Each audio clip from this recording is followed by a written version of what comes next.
जय मां सरस्वती। बच्चों आज हम एपी सीरीज के पीवाईक्यू करेंगे। ठीक है, चलिए तो हम लोग पीवाईक्यूज को सॉल्व करते हैं। देखिए फर्स्ट क्वेश्चन क्या है हमारा, 3 numbers in AP have the sum 30, what is its middle term। यानी कि एक AP सीरीज में 3 नंबर्स जो हैं उनका सम कितना है, उनका योग है 30 और उसका मिडिल टर्म यानी कि बीच का मान निकालिए, बीच की जो भी वैल्यू है। ठीक है, option A is 4, option B is 10, option C 16 and option D 8। चलिए तो सॉल्व कर लेते हैं। लेट द 3 नंबर्स विल क्या होने चाहिए बताइए। एक होता है ना कि बीच वाला टर्म अगर ए है, हम लोग ए को ही तो लेके चलते हैं, तो इसके बाद वाला, इसके आगे वाला टर्म क्या हो जाता है ए प्लस डी, और इसके पहले वाला टर्म क्या हो जाता है ए माइनस डी। तो हमने इन्हीं को क्या मान लिया कि ये हमारे पास 3 कंसेक्यूटिव नंबर्स हैं। ठीक है, और इनका सम कितना गिवन है 30। तो आप क्या करोगे, a minus d plus a plus d is equal to 30। And देखिए कितने a हो गए, 1 2 3, 3a और d तो कैंसिल हो जाएगा, इज इक्वल टू 38। 38 कहाँ कर रहे हैं भाई, 30 है तो a इज इक्वल टू कितना आ गया 10। तो आपको इस तरीके से 1 मार्क मिल गया ना, कितना है 10। चलिए नेक्स्ट क्वेश्चन देखते हैं। The sum of the first 6 terms of an AP is 42. The ratio of the 10th term to the 30th term is 1:3। देखिए सम कितना दिया हुआ है 6 टर्म्स का। फर्स्ट 6 टर्म्स का सम है 42 एंड रेशियो है 10th टर्म और 30th टर्म का 1:3। एंड आपसे पूछ रहा है कि calculate the first and the 13th term of an AP. चलिए तो स्टार्ट करते हैं। गिवन क्या है, sum of first 6 term, it means कि S N is equal to कितना है 42 एंड रेशियो दिया हुआ है ना 10th का। तो इसको क्या करते हैं हम T10 एंड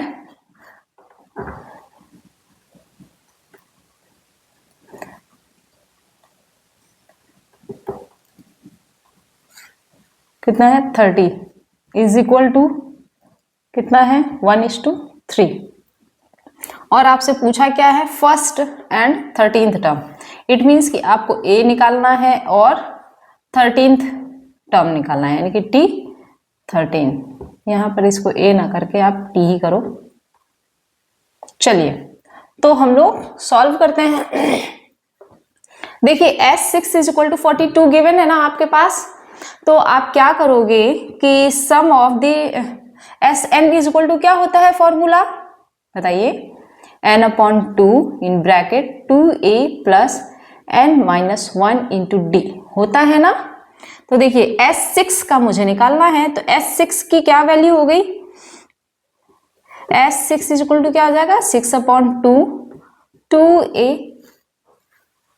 प्लस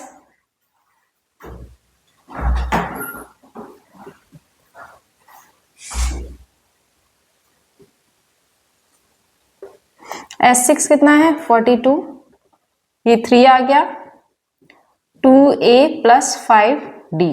ठीक है, तो 3 से ये कैंसिल हो गया, यानी कि 2a plus 5d is equal to क्या आ गया, इक्वेशन 1 इसको ले लीजिए। एंड अब सॉल्व करते हैं T10 is to T30 is equal to 1:3। चलिए तो यहां पर इसको जब T10 upon T30 is equal to 1/3 है ना, तो देखिए T10 क्या हो जाएगा a plus n-1 into D यानी कि 9d, और यहाँ पर a प्लस 29d हो जाएगा इज इक्वल टू 1/3।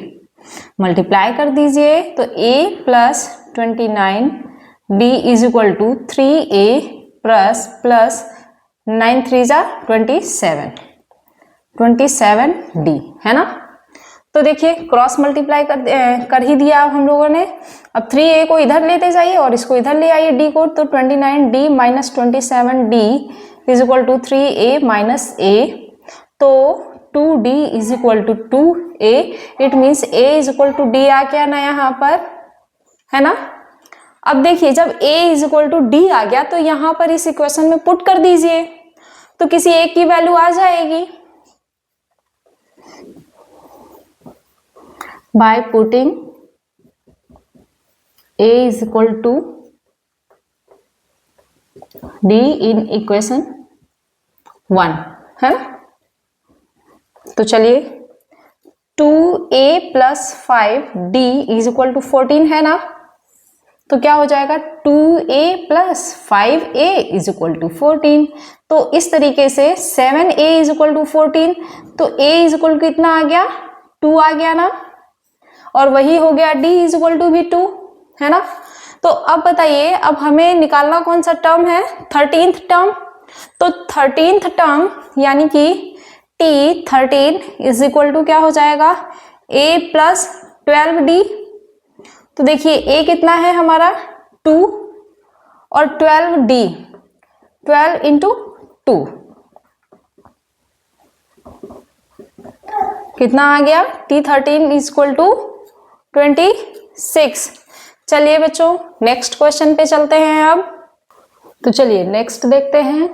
क्वेश्चन है an AP consists of n terms whose n termth is 4 and the common difference is 2. If the sum of n terms of an AP is 14, then find n and also find the sum of the first 20 terms. चलिए तो हम लोग पहले क्या लिखेंगे, सबसे पहले हम लोग क्या लिखते हैं गिवन, है ना। तो आपके पास क्या क्या गिवन है, sum of n terms is 4 and common difference 2, ठीक है। And sum of n terms of an AP भी गिवन है, वो क्या है -14। तो देखिए जो ये सम ऑफ n गिवन पहले लिख लेते हैं।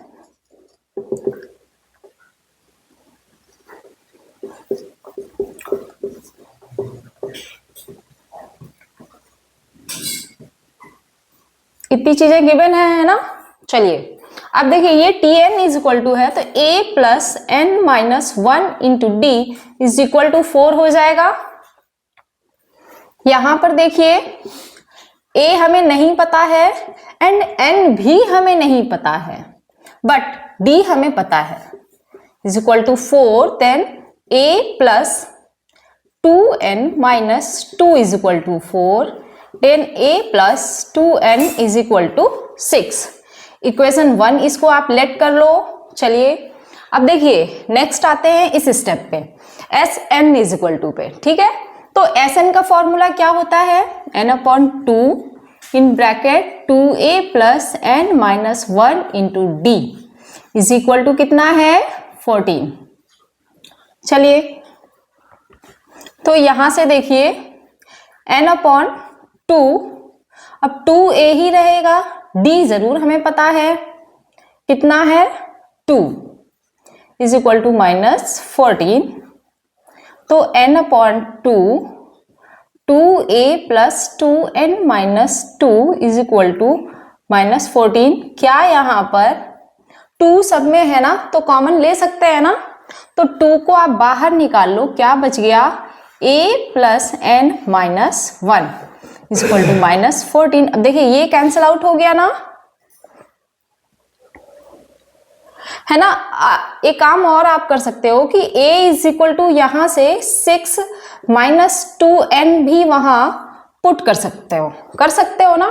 तो चलो n को n ही रहने दो और a के प्लेस पे आप क्या कर लो 6 minus 2n plus n minus 1 is equal to -14। अब देखो n यहां पर 6 माइनस 1 5 और ये कितना आ गया -2n और प्लस n कितना आया -n इज इक्वल टू -14। क्या आया 5n minus N square is equal to minus 14। ऐसे आप इक्वेशन क्या बना लोगे, N square minus 5n plus 14 is equal to 0। क्या यही आएगी ना? अगर देखो नहीं, माइनस ही 14 रहेगा। क्यों? इसको आप इधर लेके जाओगे, माइनस का 14 है ही, ये जरूर सिंबल्स इसके चेंज हो जाएंगे। अब देखो आप, ये एक क्वाड्रेटिक इक्वेशन बन गया ना, N square minus 5n minus 14 is equal to 0। अब बताइए n के आप ऐसे फैक्टर कीजिए 14 के कि मल्टीप्लाई करने पे आपको 14 मिले एंड ऐड और लेस करने पे आपको 5 आए। चलिए, तो 7 2 जा कितना होता है, 14 होता है ना, और 7 में से 2 जब लेस करोगे आप तो कितना आ जाएगा, 5। तो चलिए, N square minus 7n plus 2n minus 14 is equal to 0, n is equal to n minus 7 plus 2n minus 7 is equal to 0। ऐसे n माइनस 7 को आप कॉमन ले लो और ये हो गया n plus 2 is equal to 0। यहां से आप देखो कि n minus 7 is equal to एक बार 0, तो यहां से n इज इक्वल टू 7 आ जाएगा, और n plus 2 is equal to 0 से n क्या आएगा, माइनस में 2। क्या ये वैल्यू n की माइनस 2 पॉसिबल होगी? नहीं होगी, ठीक है ना। तो आपको n की कौन सी वैल्यू लेनी है, 7। अब जब n 7 आ गया तो क्या आप a की वैल्यू नहीं निकाल लोगे? तो यहां पे आप पुट कर दो n is equal to 7 by putting n is equal to 7 in equation 1। ठीक है, तो क्या आएगा, a is equal to 6 minus 2n, a is equal to 6 minus 2 into 7, तो a is equal to 6 minus 14, और a इज इक्वल टू कितना आ गया, माइनस 8। माइनस 8 आ गया। अब आपसे पूछा क्या है, पहला तो पूछा था कि फाइंड n टर्म, तो n टर्म की n की वैल्यू क्या आ गई, 7 आ गई, पहला तो सॉल्व हो गया। नेक्स्ट भी पूछा है कि find the sum of the first 20 terms, है ना। तो आपसे हम इसी में किए दे रहे हैं, S20 भी पूछा है, तो S20 क्या हो जाएगा, n/2 फिर 2a plus n minus 1 into d हो जाएगा ना। तो सॉल्व कर दीजिए, 20/2 और यहां पर 2, a कितना आ गया, माइनस 8 प्लस n कितना हो जाएगा, 7 माइनस 1 6 इंटू d कितना 2, तो यहां पर 10 आ गया, यहां पर माइनस 18 16, क्योंकि 2 8 जा कितना हो गया 16 प्लस 6 2 जा 12।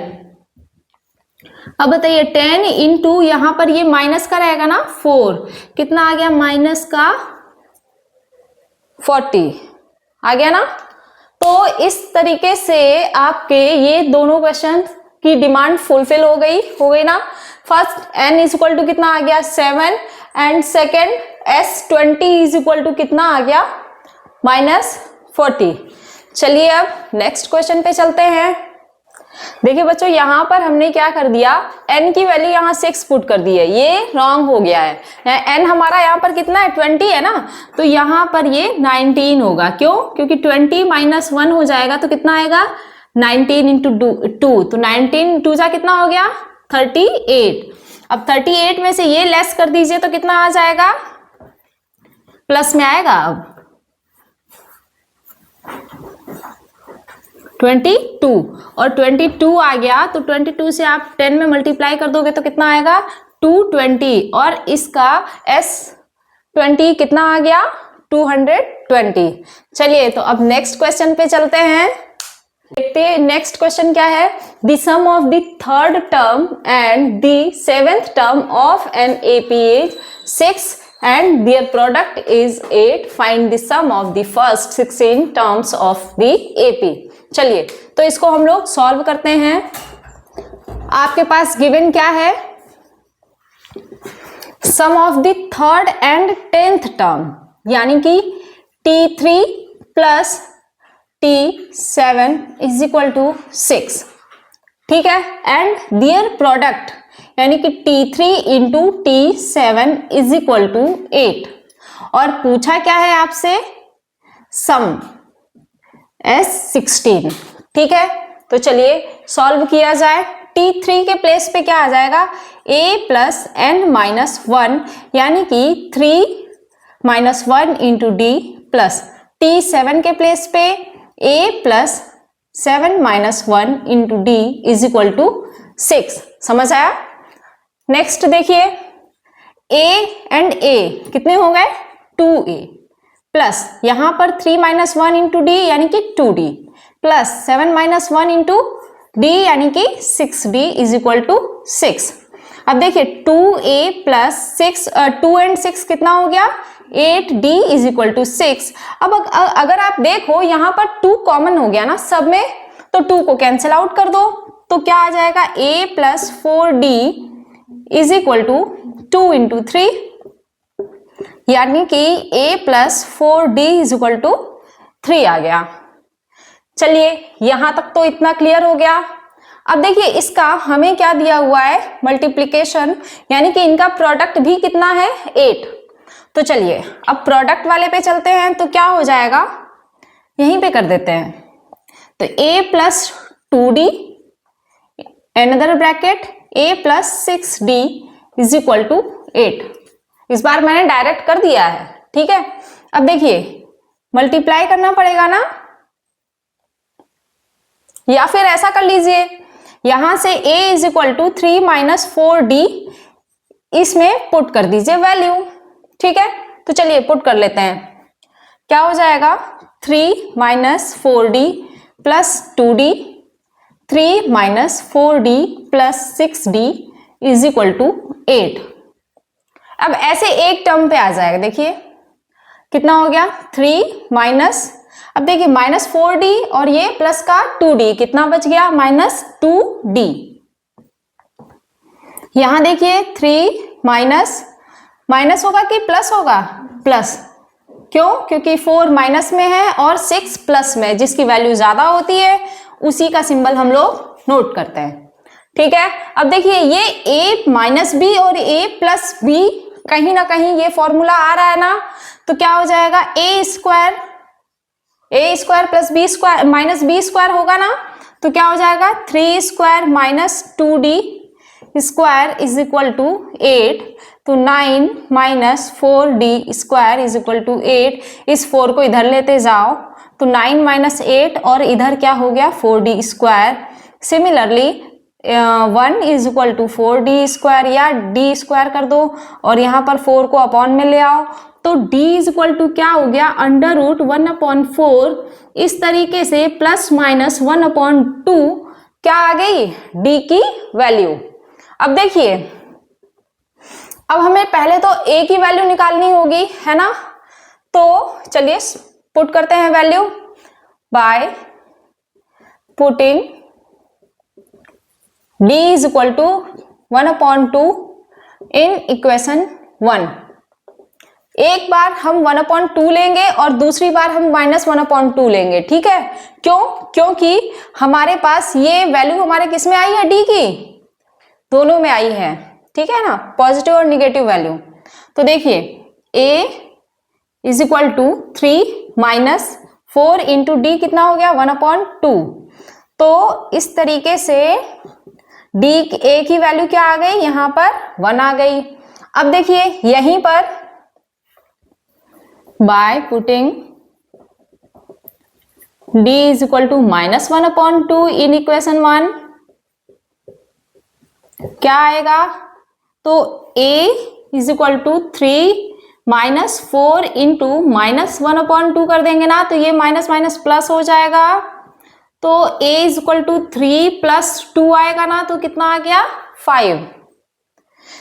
यानी कि a की जब d की 2 वैल्यू है तो a की भी तो 2 ही वैल्यूज आएंगी।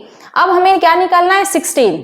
तो S16 निकालना है, तो वो भी पहले जब हम a इज इक्वल टू 1 रखेंगे और d इज इक्वल टू 1/2 रखेंगे तब क्या वैल्यू आएगी, और जब a इज इक्वल टू 5 रखेंगे और d इज इक्वल टू -1/2 रखेंगे तब क्या वैल्यू आएगी। ठीक है, ये आपका 5 मार्क का क्वेश्चन है, बहुत ही ध्यान से देखिएगा। चलिए तो और आगे वाला पार्ट करते हैं। देखिए तो हमने a और d की वैल्यूज फाइंड आउट कर ली, अब हमें क्या निकालना है S16। तो आप बताइए Sn इज इक्वल टू क्या होता है, n/2 another bracket 2a plus n minus 1 into d, ये होता है ना फॉर्मूला। सेम यहां भी हम रखेंगे n/2 क्या हो गया 2a plus n minus 1 into d। ठीक है, अब चलिए और इसको करते हैं। यहां पर क्या आ जाएगा, s कितना निकालना है 16 is equal to 16/2 2 into 1 plus यहाँ 16 माइनस 1 इंटू डी कितना है 1/2।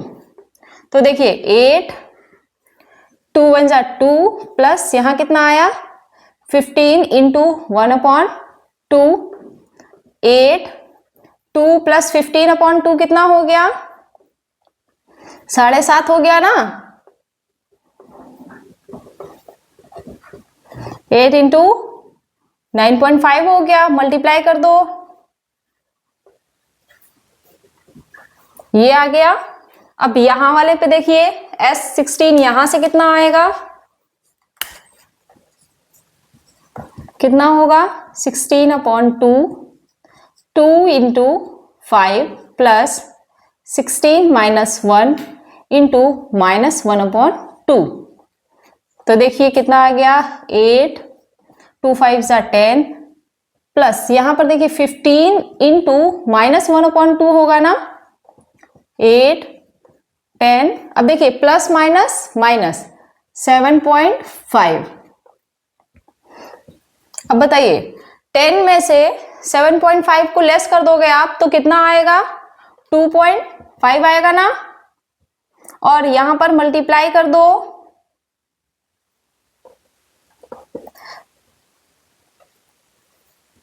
कितना आ गया 25 8 जा कितना होता है 200 होता है। तो ऐसे S16 इक्वल टू कितना आ गया 20। तो ये रहा आपका आंसर। आपसे पूछा है कि S16 क्या हो जाएगा 76 and 20 will be the right answer. तो बच्चों आप सभी को समझ आया ना ही, थैंक यू।